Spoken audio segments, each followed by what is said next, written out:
2020년으로부터 13년 전 나는 유튜브를 시작했다. 20대의 마지막 2007년 어느 가을, 동영상 됐다. 어떡해. 왠지 나는 나의 마지막 20대를 기억하고 싶었다. 과연 그때는 알았을까? 내가 이렇게 유튜브를 오래 하고 있을지. 나는 격동인 70년대와 80년대 사이에 태어났다. 서울의 제기도인가? 어딘가에 있는 병원에서 태어났고, 누구나 어릴 때는 귀여웠다고 하지만 나도 참 귀여웠던 아이였다. 나라는 작품을 만든 우리 아버지 어머니는 이때가 아마 30대? 어머니는 아마 20대였던 것 같다. 나에게는 한 명의 형이 있다. 그리고 나는 둘째인 차남이다. 이렇게 서로 닮지 않았던 두 명의 아이는 40대 중반의 아저씨들이 되어서 세월의 풍파를 맞으며 어른이 되어 있었다. 사실 어쩌면 나는 이 세상에 없는 사람이었을지도 모른다. 왜냐하면 난 어릴 때 몸이 아주 아팠던 시절이 있었다. 태어나자마자 불의의 사고를 당했고, 그 덕분에 아주 오랜 시간 동안 나는 병원에서 생사의 갈림길에 놓여져 있었다. 무려 15년이라는 시간 동안 나는 병원에서 수차례 수술과 항암 치료를 받았었고, 끈질긴 생명력을 통해 결국 살아남는 운 좋은 사람이 되었다. 나를 살리려고 고생한 우리 부모님께는 늘 감사하고, 어디에선가 나를 살게 해준 신께도 감사한다. 나는 어린 시절 병원에서 보낸 시절이 하도 많아서 병원에서 텔레비전을 보는 일이었다. 유머 1번지라는 프로그램을 보면서 웃음이라는 치료제를 맞았었고, 먼 훗날 나의 꿈을 찾게 되었다. 바로 개그맨이 되어야겠다, 이 생각이었다. 나의 유년 시절은 구로공단이라는 동네에서 보냈다. 지금은 중국인들이 많이 모여 사는 도시가 되었지만 여기서 소중한 인연들을 만났다. 그때도 늘 지금처럼 밝고 유쾌한 성격이었던 꼬마였는데, 동네 친구들도 생기고 그때 만난 친구들을 지금도 계속 만나고 있다. 다들 아저씨가 되어버렸지만 34년이라는 추억을 함께 공유하고 같이 늙어가고 있다. 고등학교 시절에는 겉멋을 부리는 녀석이었다. 서태지와 듀스의 시대에 살면서 레트로한 멋을 부리고 살았다. 아마 지금도 내가 서울 사투리를 좋아하는 이유인가 싶다. 나는 공부를 엄청 못했지만 공고를 다니고 있다 보니 3학년이 되면 취업을 할 수가 있었다. 내가 취업한 곳은 개그맨이 되기 위해 들어간 방송국이었다.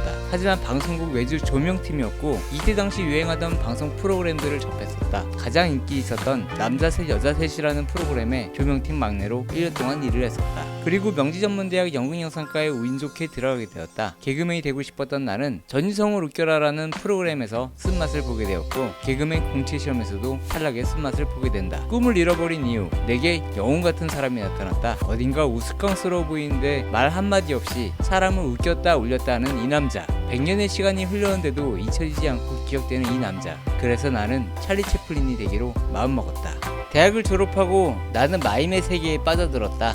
마임을 배울 곳이 없어서 말없는 퍼포먼스 공연도 해보고 영상도 배워야 해서 뮤직비디오 조연출로 취업을 하게 되었다. 처음 찍었던 뮤직비디오가 핑클이었다. 지금은 배우로 자리를 잡은 선배님들의 공연에 포스터도 열심히 붙였고, 간간히 광고 모델과 영화 현장에서 무명의 배우의 삶도 걸어가고 있었다. 그렇게 나는 찰리 채플린이 되려고 여러 현장에서 경험들을 많이 하게 되었다. 하지만 아무도 찾지 않는 배우라는 직업 특성상 내가 서 있을 곳은 딱히 많지 않았다. 그래서 내가 오랫동안 서 있던 곳은 바로 거리 무대였다. 그 시절 주머니는 늘 비어 있었지만 꿈은 채워져 있던 시절이었고, 돈이 없어 궁핍하게 살아서도 하고 싶은 거 다 하면서 살았다. 길거리에서 돈도 많이 뜯기고 맞는 것도 자주 당했던 터라 영화 조커를 볼 때마다 남의 이야기 같지가 않았다. 하지만 나는 조커보다 채플린을 먼저 만나서 그랬는지 인생은 가까이서 보면 비극이지만 멀리서 보면 희극이란 걸 이미 알고 살았었다. 20대 중반엔 거리 공연을 하겠다고 해외에 돌아다니기도 했는데, 친구들과 국제전화를 할 수 없다 보니 자연스럽게 페이스북과 유튜브를 먼저 접하게 되었다. 그리고 한국으로 돌아온 나는 다시 내가 잘할 수 있는 일을 시작했다. 여전히 나를 불러주는 곳은 없었고, 그러다 보니 대기실은 항상 공중 화장실이었다. 그 당시 나는 홍보할 만한 능력도 재주도 없었기에 나는 영상을 만들어 홍보해야겠다는 생각으로 유튜브에 나의 삶을 조금씩 담아 올리기 시작했다. 손안에 카메라만 들고 있으면 맨날 이런 걸 저런 걸 찍었다. 아무도 내가 뭘 찍고 있는지 관심은 전혀 없다. 그냥 좀 이상한 놈? 특이한 놈으로 보거나 셀카로 뭘 촬영하고 다니면 진짜 벌레 보듯 쳐다보는 사람들도 상당히 많았다. 덕분에 나의 20대 마지막 젊음을 확인할 수가 있었다. 그때 나는 새로 나오는 카메라나 장비들이 있으면 돈을 모아서 구매했다. 그리고 어떤 순간에도 열심히 담고 열심히 기록했다. 유튜브가 뭔 줄도 모르는 사람들이 많았던 그 시절, 나는 아무도 보지 않고 관심 없는 영상들을 하나씩 만들어 올리고 있었다. 그래서인지 구독자나 조회수에 상관없는 유튜버의 길을 걷고 있다.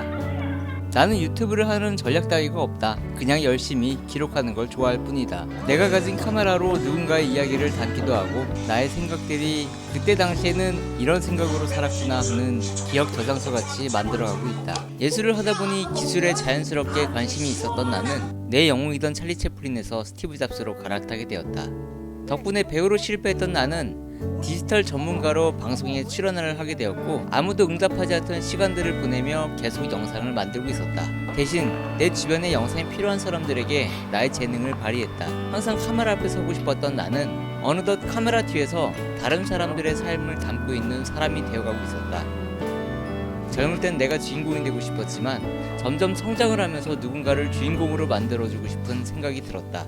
하루는 뚝딱 만드나요? 아니면 며칠 걸리나요? 다른 사람의 이야기도 잘 듣게 되고 누군가 재능이 있는 사람들의 영상을 담는 것도 좋아하게 되었다. 그렇게 하다 보니 남들 앞에서 점차 말하는 시간들을 갖게 되었고 나도 세상에서 조금씩 성장하는 과정들을 익혀나가고 있었다. 가끔은 이러한 이야기들을 나누는 공간에 서게 되었고 배움이 필요한 곳에는 많든 적든 어디든 출동을 하게 되었다. 그러면서도 나는 늘 웃기고 모자란 놈이 되고 싶었다.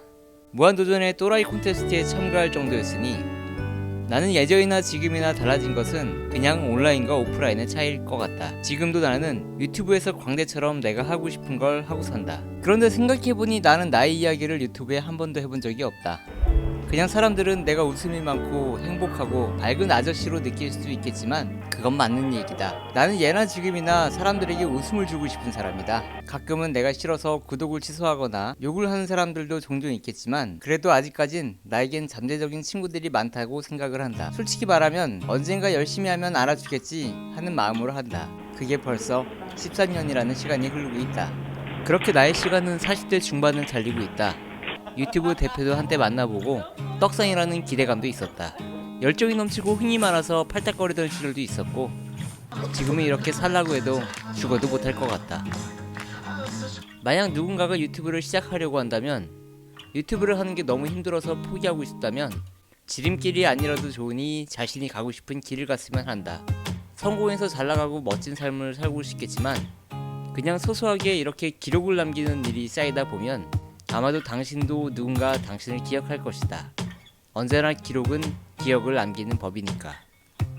2020년 10월 8일 처음으로 나를 리뷰해보았다. 앞으로 꾸준히 열심히 해야겠다. 그러니까 제발 구독과 좋아요 좀. 그럼 다음 영상에서 또 만나요. 안녕. 저 사람 없나?